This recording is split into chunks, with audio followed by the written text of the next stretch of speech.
नमः संस्कृताय मित्रों, संस्कृत सारम चैनल पर आपका एक बार फिर स्वागत है। हम लोग महाकवि बाणभट्ट द्वारा विरचित अभिज्ञान शाकुंतलम का शुकनासोपदेश पढ़ रहे हैं, जिसका 2 भाग हम लोग पढ़ चुके हैं। आज तीसरा भाग पढ़ेंगे और मैं छोटा छोटा वीडियो बना के आपको डाल रही हूँ यूट्यूब पे, ताकि आपको पढ़ने में कोई दिक्कत ना हो, आप बार बार उस छोटे वीडियो को पढ़ सकें और समझ सकें। तो अगर आपको वीडियो लंबी पढ़ने के लिए आप तैयार हैं तो मुझे कमेंट में जरूर बताएं। मैं वीडियो थोड़ी सी लंबी कर दूंगी, 2 पैराग्राफ पढ़ाऊंगी एक वीडियो में। और कोई भी दिक्कत अगर आपको हो रही हो तो आप कमेंट करके जरूर बताएं। और एक बात और कहना चाहूंगी कि अगर मेरी वीडियो आपको अच्छी लग रही हो तो लाइक सब्सक्राइब जरूर करें, कमेंट भी करें जो भी आपको पूछना है या जैसा वीडियो लगा। तो आइए पढ़ते हैं। उज्जैनी के राजा तारापीठ अपने पुत्र का चंद्रापीठ का राज्याभिषेक करने के इच्छुक हैं, करना चाहते हैं। तो उनका प्रधान अमात्य जो हैं वो शुकनास राज्याभिषेक से पहले अपने भावी राजा को कुछ उपदेश देना चाहते हैं।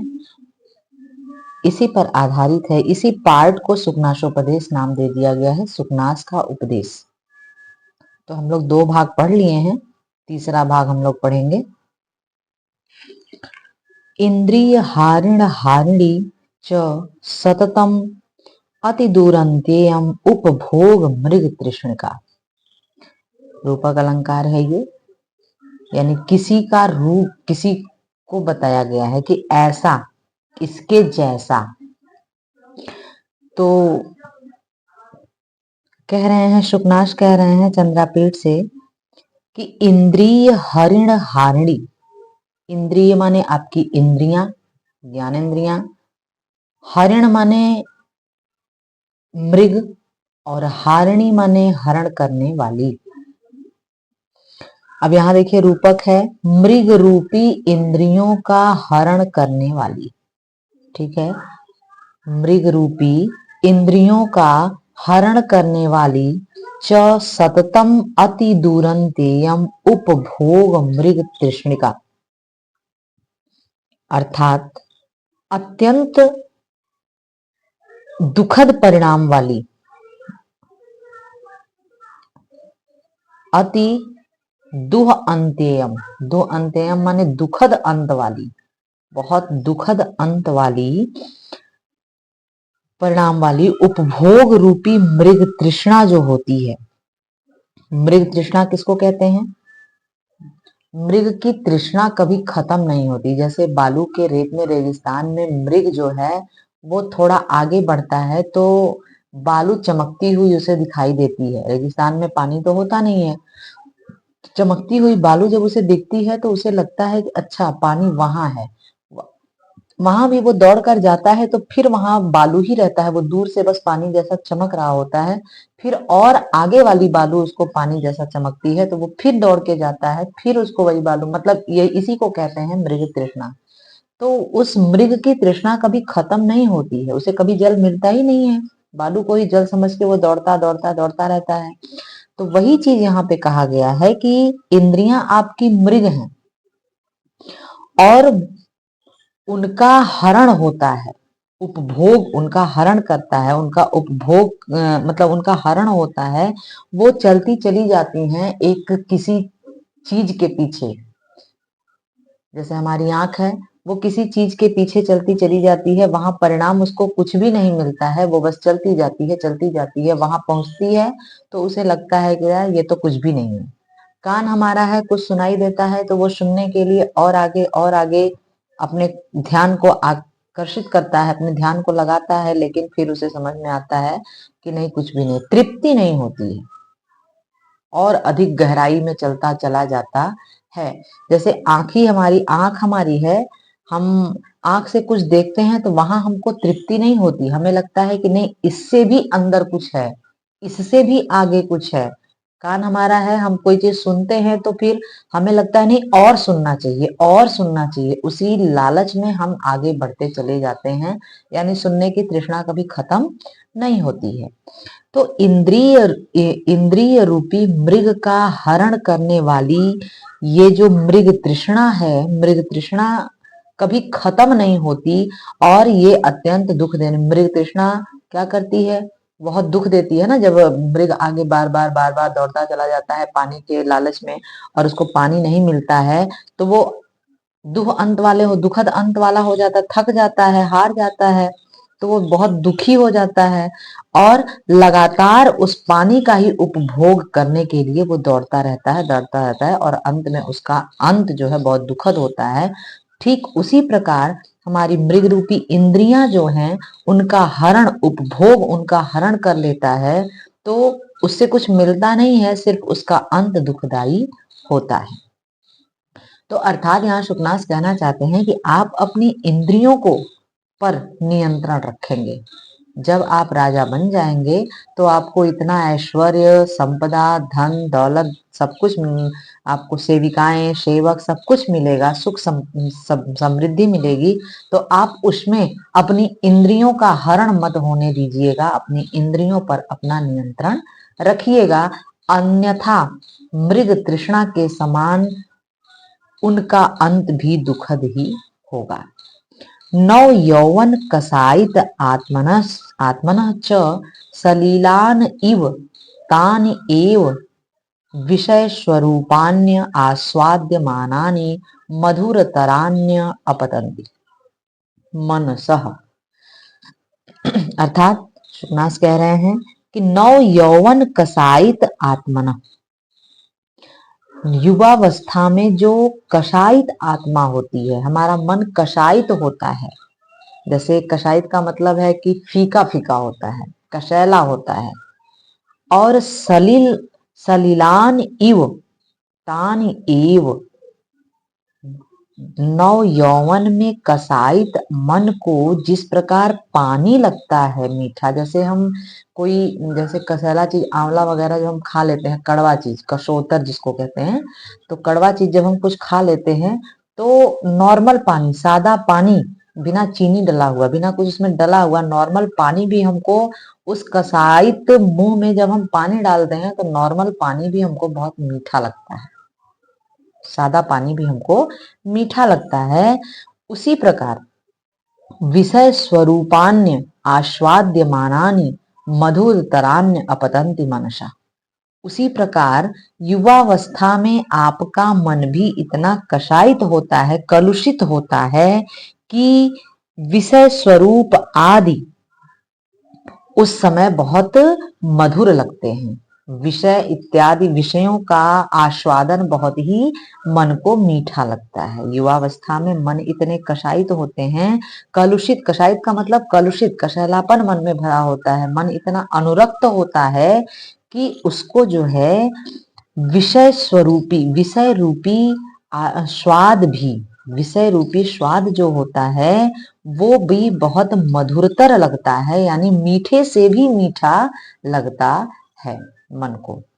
ठीक है, अर्थात युवावस्था में मन आपका बहुत कषायित होता है, बहुत कशैला होता है, और उस जैसे हम कषायित मन में अगर मतलब विषय आदि में फंसना क्या है, बहुत विषय आदि का आस्वाद करना बहुत गलत है। विषय मतलब मोह माया जो है, विषयासक्त होना।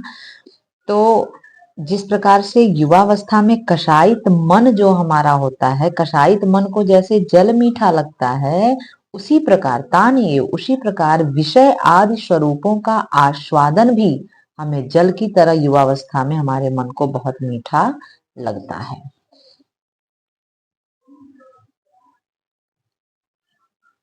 ठीक है, आगे देखते हैं।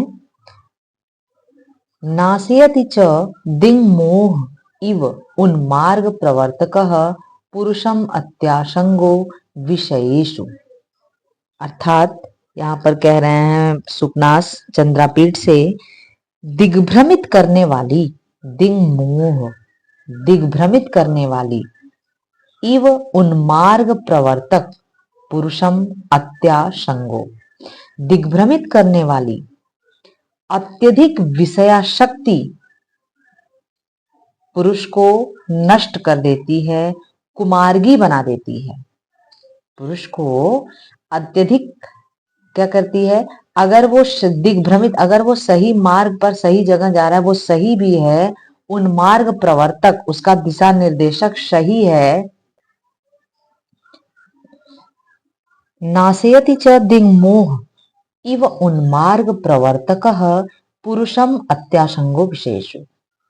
पुरुष युवावस्था में पुरुष अति अति आसंगो विषयेषु, मतलब विषयों में अत्यधिक, अति माने बहुत ज्यादा विषयों में जब अनुरक्त हो जाता है, विषयासक्त हो जाता है, तो उसे, उस पुरुष को वो सही रास्ते पर होकर भी उसका नाश हो जाता है, वो नष्ट हो जाता है। ठीक उसी प्रकार जैसे सही रास्ते पर सही जगह जा रहा है आदमी, मान लो पूजा ही करने जा रहा है, मान लो कुछ अच्छा कहीं सत्संग ही सुनने जा रहा है, लेकिन जब उसे दिशा भ्रम हो जाता है, दिग्मोह हो जाता है, वो रास्ता भटक जाता है, तो वो कहाँ पहुंच जाता है, उसे विलंब हो जाएगा। ड्यूटी ही जा रहा है, उसे विलंब हो जाएगा, वो गलत रास्ते पर पहुंच जाएगा, वो कहीं मतलब सुनसान रास्ते पर पहुंच जाएगा, जंगल में पहुंच जाएगा। जब उसे दिशा भ्रम हो जाता है, वो रास्ता भटक जाता है, तो उसका नाश हो जाता है, मतलब वो नष्ट हो जाता है, उसका जो गंतव्य है वो उससे वो भटक जाता है। नष्ट होने का मतलब यहाँ है कि दिशा भ्रम हो जाने से कोई भी पुरुष नष्ट हो जाता है, वो भटक जाता है। वैसे ही सही व्यक्ति है, लेकिन अगर वो विषयों में अति आसक्ति करता है, बहुत ज्यादा आसक्ति करता है, तो उन्मार्ग प्रवर्तक होने पर भी, सही व्यक्ति होने पर भी वो कुमार्गी हो जाता है, उसका भी नष्ट, वो भी नष्ट हो जाता है। भवादृशा एव भवन्ति भाजनानि उपदेशानाम। भवादृशा,